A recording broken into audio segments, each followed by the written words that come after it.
আসসালামু আলাইকুম। আমি অ্যাডভোকেট রকিবুল ইসলাম রাসেল, যশোর শেরপুর। আজকে আপনাদের একটি প্রশ্নের উত্তর দেই। একজন একটি প্রশ্ন করেছেন, আমার নামে প্রথমে একটা লিগ্যাল নোটিশ আসছিল, এখন আরো একটা নোটিশ আসছে, কিন্তু আমি সেটা নেইনি। এখন আমার পরবর্তীতে কি হতে পারে? ধন্যবাদ। আপনার প্রশ্নটির উত্তর দেওয়ার আগে আমি একটা বিষয়ে কথা বলি। আপনার লিগ্যাল নোটিশ আসলে কখন আসে?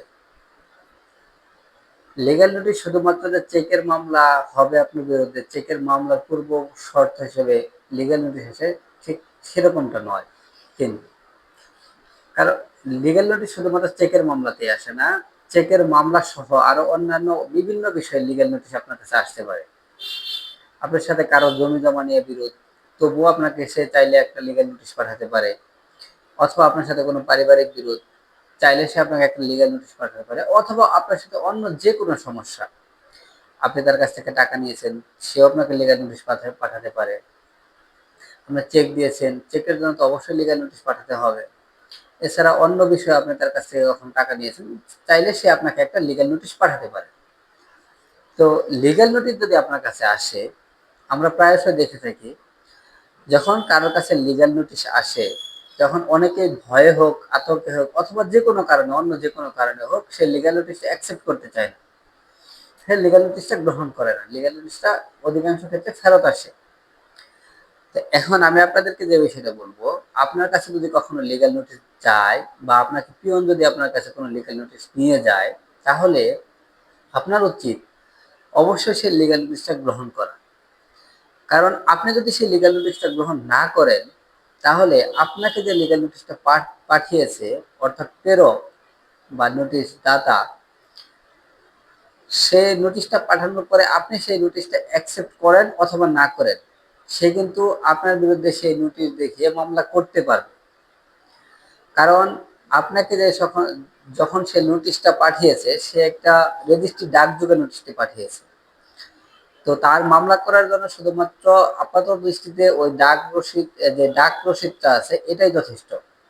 আপনি লিগ্যাল নোটিশটা গ্রহণ করেছেন কি করেননি, সেটা আপাতত দৃষ্টিতে মামলা করার জন্য তার প্রয়োজন নেই।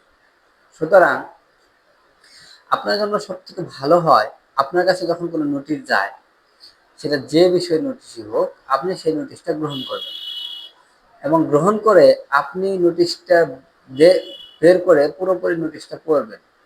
আপনি পড়ে যদি বুঝতে পারেন, তাহলে ভালো। আর যদি না বুঝতে পারেন, তাহলে আপনি অন্য কাউকে, অথবা যদি তাতেও সমস্যা হয়, আপনি অবশ্যই আপনার নিকটস্থ কোনো আইনজীবীর কাছে দেখা করবেন গিয়ে নোটিশটা নিয়ে, এবং দেখা করে তার কাছ থেকে নোটিশটা সম্পর্কে বুঝতে চেষ্টা করবেন।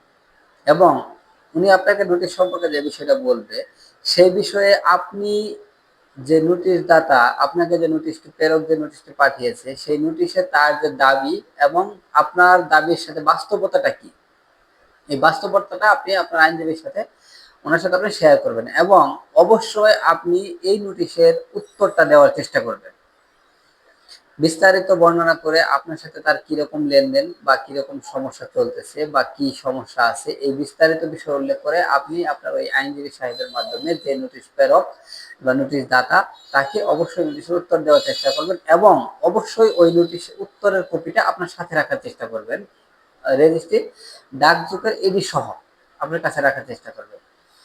তাহলে দেখা যাবে যে আপনার বিরুদ্ধে যদি ওই ব্যক্তি কোনো মামলা করে, তাহলে আপনি এই আপনার নোটিশের যে জবাব, সেই জবাবটা আপনার মামলায় সাবমিট করতে পারবেন, এবং আপনি এখান থেকে কিছুটা হলেও বেনিফিট নিতে পারবেন। কিন্তু আপনি নোটিশ গ্রহণ না করলে আপনি কোনো প্রকার বেনিফিট নিতে পারবেন না। ধন্যবাদ।